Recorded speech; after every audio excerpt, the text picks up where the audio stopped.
বাড়িতে একা, একা বসে আর ভালো লাগছে না। তাই সন্ধ্যার পরে আমি শুরু করে দিলাম আজকে ওয়ারড্রব পরিষ্কার করানো। আমি ওয়ারড্রবটা ভালোভাবে পরিষ্কার করে নেব। আমি একটা স্পেশাল জিনিস আপনাদের সামনে দেখাবো। শেষ পর্যন্ত ভিডিওটি দেখতে থাকুন। তাহলে আমার স্পেশাল জিনিসটা আপনারাও দেখতে পাবেন।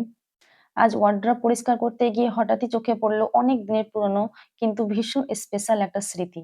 মুহূর্তের মধ্যেই যেন সময়টা কয়েক বছর পিছিয়ে গেল। ছোট্ট সেই স্মৃতিটা হাতে নিয়ে মনে মনে হলো জীবনের সবচেয়ে সুন্দর মুহূর্তগুলো আসলে কোনো না কোনো স্মৃতির মধ্যেই লুকিয়ে থাকে। ঘর পরিষ্কার করতে গিয়ে আর শুধু ধুলোবালি নয়, মনটাও যেন পুরনো সুখের স্মৃতিতে ভরে গেল। সত্যি, কিছু স্মৃতি কখনো পুরনো হয় না। সময় যতই পেরিয়ে যাক, সেগুলো সবসময় হৃদয়ের খুব কাছেই থেকে যায়। আমার বিয়ের শাড়ির রং, ডিজাইন আর এর সঙ্গে জড়িয়ে থাকা ছোট, ছোট গল্প আজ আপনাদের সঙ্গে ভাগ করে নিলাম। এই ড্রেসটা আমি নিয়েছিলাম আমার ছোটদার বিয়েতে। কিন্তু ড্রেসটা আমি সেদিন একদিনই পড়েছি আর আমার কোনোদিনই পরা হয়নি। সামনে একটা স্পেশাল দিন আসতে চলেছে। হয়তো সেদিন আমি পড়তে পারি। সে দিনটা আর বেশি দেরি নেই। কিন্তু আপনাদের সামনে সেটা আমি শেয়ার করে দেব। কি সে আমার স্পেশাল দিন।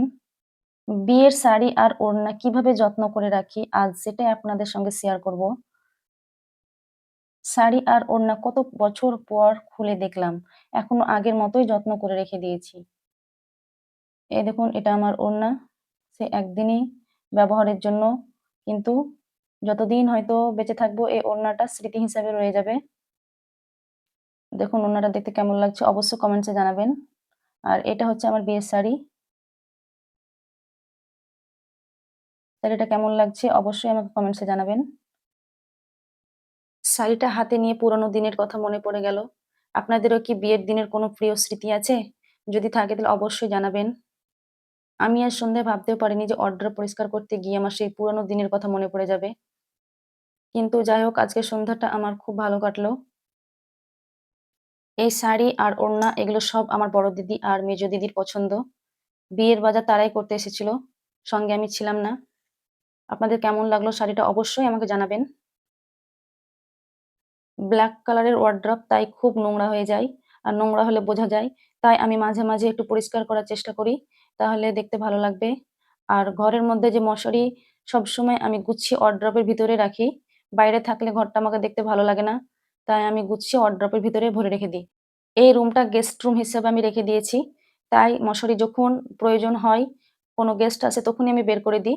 আর না হলে সবসময় আমি ওয়ারড্রবের ভিতরেই ভরে রাখি। যেন দেখা না যায়। ঘর পরিষ্কার-পরিচ্ছন্ন রাখতে চাইলে এসব টিপসগুলো মেনে চলবেন। মশারি সবসময় গুটিয়ে একটা কোনো জায়গাতে রেখে দিবেন যেন দেখা না যায়। তারপরে বিছানাটা যেন পরিষ্কার-পরিচ্ছন্ন থাকে তাহলে ঘরের একটা আলাদাই লুক দেয়, দেখতে ভালো লাগে। আর সবসময় কর্নারে একটা গাছ রাখার চেষ্টা করবেন, তাহলে আরো বেশি ভালো লাগবে। আমি সেগুলো চেষ্টা করি যেন সবসময় গুছানো ঘর একটা আলাদাই শান্তি দেয়, মনকেও ভালো রাখে। আর অপরিষ্কার ঘর থাকলে দেখবেন আপনার মনটাও কেমন যেন সবসময় খিটখিটে মেজাজের মতো হয়ে থাকে। আপনাদের কি এটা হয়? অবশ্যই জানাবেন। আজকের সন্ধ্যাটা আপনাদের সঙ্গে গল্প করতে, করতে আমার কেটে গেল। আর আমার ভিডিওটি আপনাদেরকে কেমন লাগলো অবশ্যই জানাবেন। আর আমার চ্যানেলটি সাবস্ক্রাইব করে পাশে থাকবেন আর একটি অবশ্যই লাইক দিয়ে দিবেন। সবাই ভালো থাকবেন, সুস্থ থাকবেন।